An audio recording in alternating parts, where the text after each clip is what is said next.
So the president was in Illinois yesterday. He did start talking about some specific things his administration will do to try to fight inflation. And that's always my question. My question is, okay, we're talking about inflation 24/7. What specifically can be done? And can this administration actually do anything about that? Joining me to talk this over is Eric Peterson of Young Voices. Now, this is not the local financial advisor, Eric Peterson. This is another Eric who has worked in the area of technology and innovation. Eric, welcome to Iowa Radio. Good morning.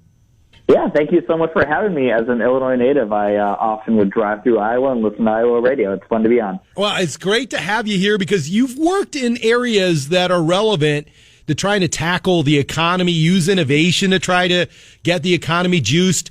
And now as you evaluate this situation, Eric, like specifically, is there stuff the president can do to ease inflation? What do you think? Yeah, I mean, I think the amount of control the president has over the economy is often grossly inflated, to use that word again, right?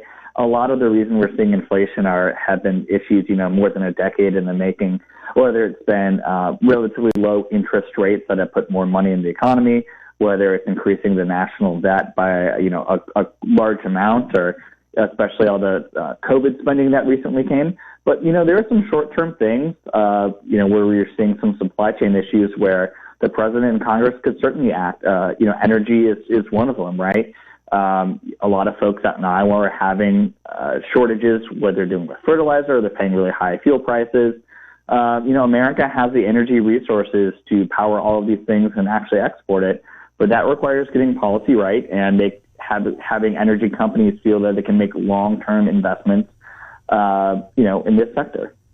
And Eric, let me throw a theory out at you that I have. It seems to me that what the administration wants to do, that is, things that are politically popular, actually causes or exacerbates inflation. And to give you a specific example, I think before the summer's out, the president's going to announce that he's going to forgive some student loan debt, which puts more cash in people's hands. And obviously the administration thinks that's going to be very popular. But that's also something that would exacerbate inflation. And it seems like what the government thinks is popular with people, which is, like you said, passing COVID aid packages and forgiving student debt, that actually is a cause of the problem, isn't it?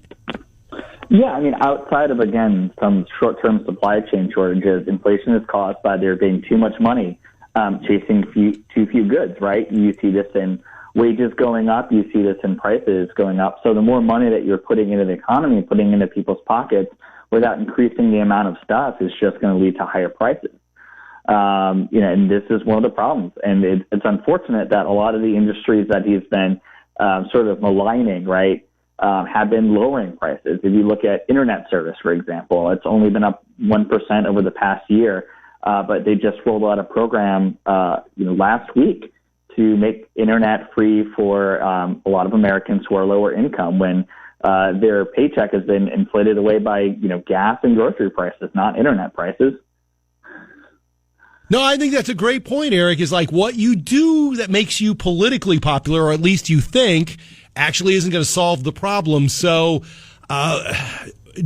what about raising these interest rates, Eric? I mean, and that's the big thing everybody focuses on, that, this is really going to help with inflation. So that if the president's not going to do anything else, he's not going to, you're like you said, open up energy exploration, or he is going to forgive student loans. How about raising interest rates? Does that do anything? Yeah, I mean, I think it'll make a big impact. The last time that we were facing these sort of inflation rates, Paul Volcker was chairman and raised rates, substantially to get inflation under control. Now, of course, that caused a recession. We already had GDP loss last quarter due to inflation being higher than our GDP growth. So it's going to be some tough times ahead for Americans, but, we have a low unemployment rate. So, at the long term, getting inflation under control is going to be the most important thing for the American economy going forward. That is Eric Peterson of Young Voices. Eric, thanks very much for talking with me. Okay.